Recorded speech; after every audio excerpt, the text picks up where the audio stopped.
Teacher और दोनों को कंपेयर कर लेते हैं एक बार, तब आपको ज़्यादा अच्छा समझ में आ जाएगा। जब हम टीचर का बात करते हैं और ये आपका ब्लूम्स के थ्योरी को देखते हैं, दोनों को कंपेयर कीजिए, ठीक है ना। ब्लूम्स और टीचर के क्वालिटी को कंपेयर कर रहे हैं। तो यहाँ पे हमने सबसे पहले हम देखना होता है कि जो टीचर जो है अपनी 3 अवस्थाओं से गुजरते हैं। एक अवस्था होता है उसको हम प्रोएक्टिव स्टेज कहते हैं, ठीक है। दूसरा स्टेज क्या होगा? इंटरेक्टिव स्टेज होगा, यानी जहां पे वो इंटरेक्शंस करने जाएंगे, ठीक है। और तीसरा जो स्टेज हमारा जो होता है वो हमारा क्या होता है? पोस्ट एक्टिव, ठीक है। तीसरा हो गया आपका पोस्ट एक्टिव स्टेज, ठीक है। 3 स्टेज से टीचर गुजरते हैं। उसी तरह से ब्लूम्स ने भी अपने थ्योरी को जो है 3 पार्ट्स में बांटा था। ब्लूम्स का जो आपका एजुकेशन लर्निंग थ्योरी है उसको 3 पार्ट्स में बांटा। एक है कॉग्निटिव, दूसरा अफेक्टिव और तीसरा आपका साइकोमोटर, ठीक है। तीसरा आपका साइकोमोटर है। कॉग्निटिव का संबंध किससे था? आपका मेंटल लेवल से, मेंटल से। अफेक्टिव का संबंध किससे था? आपका इमोशन से, एटीट्यूड से या फीलिंग से। और साइकोमोटर का संबंध किससे था? आपका बॉडी या फिजिकल से, है ना। जिसमें आपके एग्जामिनेशंस मेनली जो है आपको कॉग्निटिव का बात करता है और इफेक्टिव का बात करता है। समझने का कोशिश कीजिएगा तो आपके क्वेश्चंस बनेंगे। कॉग्निटिव का मतलब हो गया संज्ञानात्मक। कॉग्निटिव का मतलब क्या हो गया? संज्ञानात्मक, यानी संज्ञान में लेना। संज्ञान में लेना का मतलब हो गया अपने जानकारी में लेना। कॉग्निटिव का मतलब क्या हो गया? संज्ञान में लेना या संज्ञानात्मक, यानी अपने नॉलेज में उसको लेना, अपनी जानकारी में उसको लेना। इसी को हम लोग क्या कहते हैं? कॉग्निटिव कहते हैं। कॉग्निटिव के लिए आपको किसी भी चीज की जानकारी तभी होंगी, उसमें आपको परफेक्शन तभी होगा जब आपको उसके बारे में क्या होगा? नॉलेज होगा। हमने आपको कल भी एग्जाम में डेमो दिया था कि आप यहाँ पे जो आए हैं चीजों को सीखने के लिए आए हैं, आप चीजों के बारे में जानने के लिए आए हैं, है ना। तो कॉग्निटिव जो है, कॉग्निटिव के लिए ब्लूम्स ने सबसे लोएस्ट स्टेज जो बताया हुआ है नॉलेज। यानी जब तक आपको नॉलेज नहीं आएगा उस चीज के बारे में आप समझ ही नहीं पाएंगे। डेफिनेटली जिस चीज के बारे में आप जानते नहीं है उसको आप कैसे समझ पाइएगा? मान लीजिए कल तक आप मुझे नहीं जानते थे, अब आपने क्लास ज्वाइन किया, अब आप मुझे जान रहे हैं। जानने के साथ साथ अब धीरे धीरे आप हमें क्या रहे हैं? समझ रहे हैं। अब हमारे माइंडसेट को समझ रहे हैं, हमारे अप्रोच को समझ रहे हैं कि जो हमारे टीचर हैं उनका बिहेवियर कैसा है, वो किस तरह के माइंडसेट के लोग हैं, किस तरह से वो हमें नर्चर करना चाहते हैं। यानी कॉग्निटिव का सबसे लो नीचे की अवस्था जो होगी वो क्या होगा? ज्ञान का होगा। दूसरा क्या होगा? अंडरस्टैंडिंग लेवल होगा, जिसके लिए ब्लूम्स ने कंप्रिहेंसिव टर्म्स को यूज किया है। जब चीजें कंप्रिहेंसिव लेवल पे चली जाती हैं तब हम चीजों को क्या करने लगते हैं? अप्लाई करने लगते हैं। यानी अब आपको चीजें, पहले तो कहा कि ब्लूम्स कहते हैं किसी भी चीज को जानने के लिए सबसे पहले उसका ज्ञान है, जानकारी के लिए उसके बारे में क्या होगा? ज्ञान होना जरूरी है। जब ज्ञान होगा तो ऑटोमेटिक उसके बारे में क्या होगा? समझ बढ़ेगा, और समझ बढ़ेगा तो हम उसको अप्लाई करेंगे। जैसा कि हम लोग देखते हैं कि अगर हम इसको अपने पढ़ने के नेचर से जोड़ करके देखें तो यहाँ पे आए आपको चीजें के बारे में जानकारी पता होने लगा। सपोज आपको कल ब्लूम्स के बारे में पता चला तो आप उसको समझना शुरू कर दिए उसके थ्योरी को। अब आपका एप्लीकेशंस पार्ट्स क्या हुआ? आपने प्रीवियस क्वेश्चंस को बनाया होगा तो आपको समझ में आया होगा कि कॉग्निटिव में जो है यूजीसी ने किस तरह से क्वेश्चंस का डिमांड किया है। तो पीवाईक्यू जो है आपको क्या करता है? पीवाईक्यू का प्रैक्टिस कर रहे हैं तो वो क्या कर रहे हैं? अप्लाई कर रहे हैं। एप्लीकेशंस हो गया। एप्लीकेशंस के बाद अगर मान लीजिए अब जो हमने उसको समझने के पॉइंट व्यू से देते हैं, अगर किसी को समझाना होगा, आपने सीख लिया, समझ लिया ना, आप सेकेंड स्टेज के लिए जा रहे हैं तो उसको क्या कीजिएगा? एनालाइज कीजिएगा, यानी उसका क्या कीजिएगा? विश्लेषण कीजिएगा। उसको क्या करते हैं? एनालाइज करते हैं, यानी उसका क्या करते हैं? विश्लेषण करते हैं, यानी उसको एक्सपोज करते हैं। एनालाइज में चीजों को क्या किया जाता है? एक्सपोज किया जाता है। फिर एनालाइज के बाद हम उसको क्या करते हैं? सिंथेसाइज करते हैं। सिंथेसाइज का मतलब क्या हो गया? संश्लेषण करना। विश्लेषण के बाद संश्लेषण, यानी फिर हम उसको क्या करते हैं? सिंक्रोनाइज करते हैं। जब हम पढ़ाने आते हैं तो पहले मैटर को क्या करते हैं? एक्सपोज कर देते हैं। फिर धीरे धीरे धीरे धीरे करके उसको क्या करते हैं, बाइंड अप करने लगते हैं, यानी कंक्लूजन की ओर ले जाते हैं। तो उससे एक क्षमता बन जाती है और उससे उसके बाद आप क्या करते हैं, मूल्यांकन करना शुरू करते हैं, यानी आप मूल्यांकन के स्तर पर पहुंच जाते हैं कि बच्चे सीखे या ना सीखे, या आपने जिसको सिखाना चाह रहे हैं वो आपको आया या ना आया। तो अगर हम बात कर सकते हैं तो टीचर के पॉइंट ऑफ व्यू से बात कर रहे हैं, तो टीचर भी अगर आपका सीखना चाहते हैं किसी भी चीज को, तो सबसे पहले प्रोएक्टिव स्टेज में क्या होगा, पढ़ाने जाने से पहले, इंटरेक्टिव स्टेज जाने से पहले क्या करेंगे, कॉग्निटिव के 3 लेवल को लेकर के जाएंगे। इंटरेक्टिव लेवल पे क्या होगा, आगे के 3 लेवल कनेक्ट हो जाएंगे। इंटरेक्टिव लेवल में क्या होगा, आगे के 3 लेवल भी कनेक्ट होगा, क्योंकि पहले उन्होंने चीजों को सीखा, समझा और अपने ऊपर उसको क्या किया, अप्लाई किया। फिर वो पढ़ाने के लिए आ रहे हैं तो चीजों को क्या कर रहे हैं, एनालाइज कर रहे हैं, संश्लेषण कर रहे हैं, मूल्यांकन कर रहे हैं। और मूल्यांकन के स्तर से भी ऊपर एक स्तर बनाया गया, वो है क्रिएट करना, यानी निर्माण करना। अब सपोज आप देख रहे हैं, कहीं भी आप किसी भी आप देख लो, चाहे किसी भी यूट्यूबर्स का देख लो या कहीं भी किताब को देख लो, तो आपको कंपैरेटिव स्टडी नहीं दिखाया है, और हमने आपको यहाँ पर कंपैरेटिव स्टडी दिखाना शुरू कर दिया। ये कैसे संभव होगा, जब हमारा ज्ञान का स्तर काफी ऊपर हो जाएगा, मूल्यांकन के स्तर से भी हम लोग ऊपर उठ जाते हैं, तो किस स्तर पे पहुंच जाते हैं, निर्माणात्मक स्तर पे, फॉर्मेटिव स्टेज पे पहुंच जाते हैं, चीजें बनाना शुरू कर देते हैं, अपना सिद्धांत देना शुरू कर देते हैं, जैसा कि ब्लूम्स ने दिया है। तो सिंपल सा फंडामेंटल चीज है यहाँ पे कि आपका कॉग्निटिव में आपके जो 2 स्टेज आपको दिख रहे हैं, 2 लेवल पे देखते हैं। अगर टीचर के पॉइंट ऑफ व्यू से देखें तो टीचर का जो है कॉग्निटिव जो है वो स्टार्टिंग के 3 लेवल किस में चला जाएगा, प्रोएक्टिव में, और लास्ट के 3 स्टेज या 4 स्टेज किस में चला जाएगा, आपका इंटरेक्टिव में। लास्ट का 3 स्टेज चला जाएगा आपका इंटरेक्टिव में, और क्रिएटिव स्टेज चला जाएगा पोस्ट एक्टिव में। इसको ज्यादा अच्छा तरह से ऐसे समझिए, क्रिएटिव किधर जाएगा, पोस्ट एक्टिव हो गया। क्रिएट आप कर रहे हैं, आप समझा दिए बुझा दिए, जैसे हम लोग भी क्या करते हैं, समझा दिए बुझा दिए, आपका मूल्यांकन कर दिए, फिर क्रिएट करते हैं कि और कैसे अच्छा हो सकता है। तो क्रिएटिव वाला स्टेज किधर आ जाएगा, आपका पोस्ट एक्टिव में। यानी कॉग्निटिव में जो आप देखते हैं टीचिंग का, टीचर के जो टीचिंग स्टाइल होती है, एक टीचर जो अपने आप को निर्माण करता है पढ़ाने के स्तर से लेकर करके क्रिएट के स्तर तक, उसको ब्लूम्स के मॉडल के साथ अगर आप कंपेयर करके देखते हैं तो आपको इस तरह से दिख रहा होता है। टीचिंग की कितनी अवस्थाएं होंगी, 3, प्रोएक्टिव, इंटरेक्टिव और पोस्ट एक्टिव।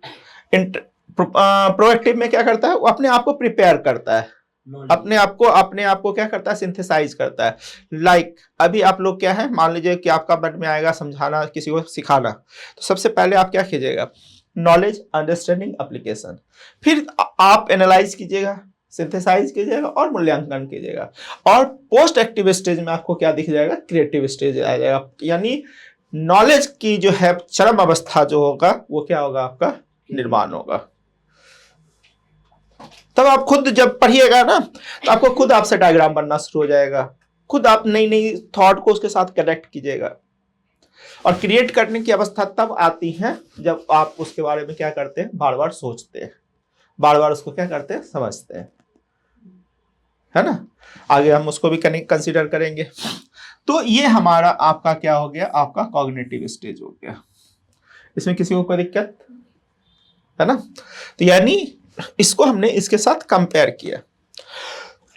अब आते हैं हम लोग क्या, इफेक्टिव स्टेज, जिसका संबंध है इमोशन से, इफेक्टिवनेस से और आपका एटीट्यूड से या फीलिंग से। तो यहां ध्यान दीजिए, करने का मतलब है, देखिए हमने आपको पहले ही बताया कि ये बंदा जो है साइकोलॉजिस्ट है, ये बंदा क्या है, आपका साइकोलॉजिस्ट है। तो चीजों को कैसे जोड़ करके देखेगा, मनोविज्ञान से जोड़ कर देखेगा, फीलिंग से जोड़ करके देखेगा। और हम लोग भी ऐसे भी नेचुरल जानते हैं कि जब तक अगर किसी चीज के अंदर आप फीलिंग डाल दीजिएगा, एक इमोशन डाल दीजिएगा, तो आदमी ऑटोमेटिक क्या होता है, अटैच हो जाता है। पिता पुत्र के साथ संबंध किसके कारण बन पाता है, इमोशंस के कारण। गुरु शिष्य के बीच संबंध बन पाता है किसके कारण, इमोशंस के कारण। तो बहुत सारे ऐसी चीजें हैं जिसका निर्माण जो है, ये ब्लूम्स ये कहते हैं कि जब तक आप उसमें एक इमोशनल कलर नहीं दीजिएगा, है ना, तब तक वो चीजें अपना प्रभाव नहीं छोड़ पाएगा। यानी चीजों को प्रभावी बनाने के लिए आपको क्या करना पड़ेगा, इमोशंस लाना पड़ेगा। एक तरह से कहें तो कॉग्निटिव को जो है ना इफेक्टिव बनाने के लिए ही अफेक्टिव डोमेन का तैयार किया ब्लूम्स ने। इसको आपने अच्छे से समझ लिया। कॉग्निटिव ये है, अब वो चीजें कितना ज्यादा इफेक्टिव हो पाएगी, यानी कितना ज्यादा प्रभावी होगा, तो उसको प्रभावी बनाने के लिए उसने जिस डोमेन का निर्माण किया उस डोमेन का मतलब क्या हो गया, इफेक्टिव। इफेक्टिव को इंप्लीमेंट करने के लिए जरूरी क्या है, कॉग्निटिव डोमेन को इफेक्टिव बनाने के लिए जिस डोमेन की जरूरत ब्लूम्स को महसूस हुई उसका नाम उसने क्या रखा, इफेक्टिव। यानी उसके अंदर एटीट्यूड डाल दिया, उसके अंदर फीलिंग डाल दिया, उसके अंदर इमोशन डाल दिया। तो इन्होंने कहा है कि ब्लूम्स ये कहते हैं कि अगर आप जो है एक लिसनर, आप देखिए यहाँ पे टीचर जब पढ़ा रहे हैं, यानी ये एनालाइज करने, यानी इस स्टेज को जब इधर आप इंप्लीमेंट करने जा रहे हैं, तो एक रिसीवर यानी एक लर्नर जो एक क्या होता है, अगर उसको रिसीव करता है इमोशंस के साथ, जिस इमोशंस के साथ और जिस फीलिंग के साथ टीचर उसको क्या करना चाहते हैं, समझाना चाहते हैं, उसी इमोशंस और फीलिंग के साथ स्टूडेंट उसको क्या करता है, रिसीव करता है, तो चीजें क्या हो जाएंगी, ज्यादा से ज्यादा स्टूडेंट के पास पहुंचेंगे।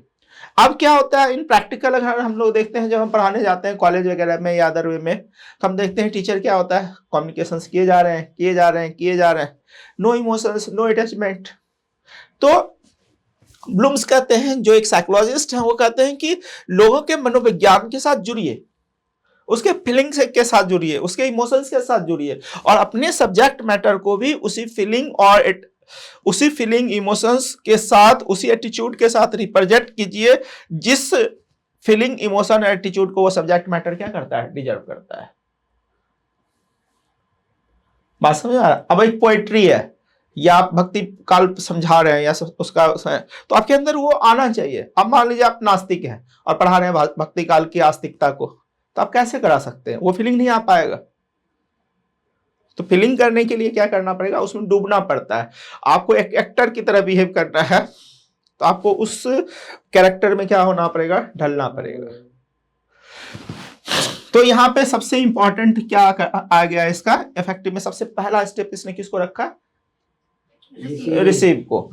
तो रिसीव जब आप करेंगे, जितना अच्छा रिसीव करेंगे उतना ही अच्छा क्या बनेगा आपका, रिस्पॉन्डिंग आएगा, उतना ही अच्छा आप क्या कर पाएंगे, रिस्पॉन्ड कर पाइएगा। जितना अच्छा सीखिएगा उतना अच्छा क्या कीजिएगा, समझा पाइएगा, रिस्पॉन्ड कीजिएगा। तो रिसीविंग में इनका मानना है कि आप जब किसी चीज, आप एक लर्नर जो है, रिसीविंग किस रूप में होता है आपका, पैसिव एक्टर के रूप में होता है, और रिस्पॉन्डिंग के समय वो क्या हो जाता है, एक्टिव एक्टर हो जाता है। तो रिसीविंग और रिस्पॉन्डिंग का जो कॉन्सेप्ट है, ये कहना चाह रहे हैं किस डोमेन के अंदर, इफेक्टिव यानी अफेक्टिव डोमेन के अंदर। अफेक्टिव डोमेन का क्रिएशन उन्होंने किसके लिए किया, कॉग्निटिव को अप्लाई करने के लिए, कॉग्निटिव को इफेक्टिव बनाने के लिए उन्होंने अफेक्टिव डोमेन्स का तैयार किया।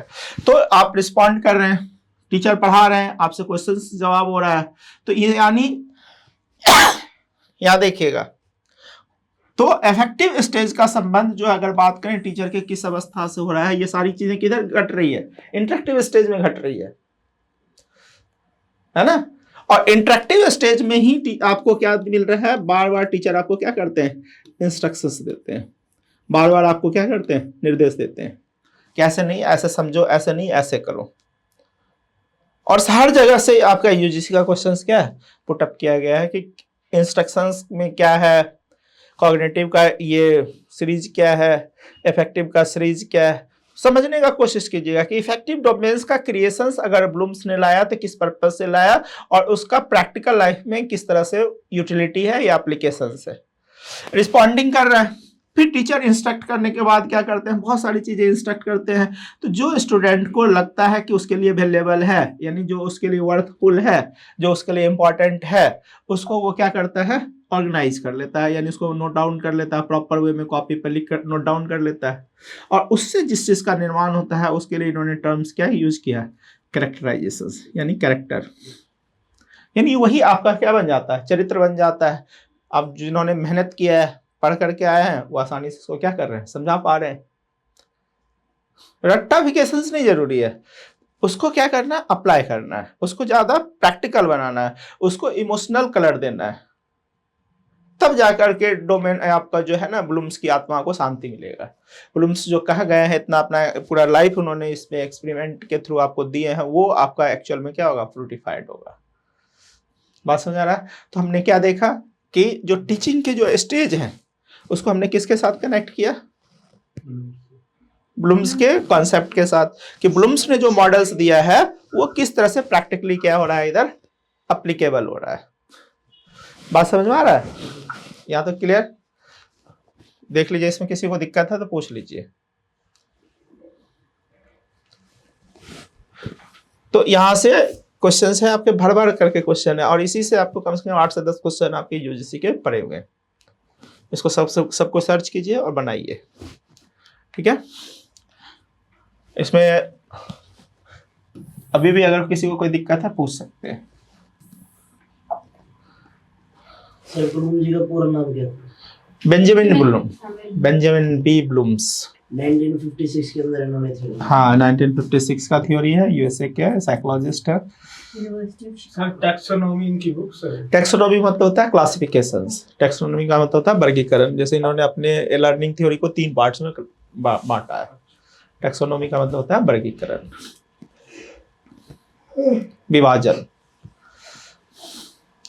लाइट लाइन रखने के लिए क्या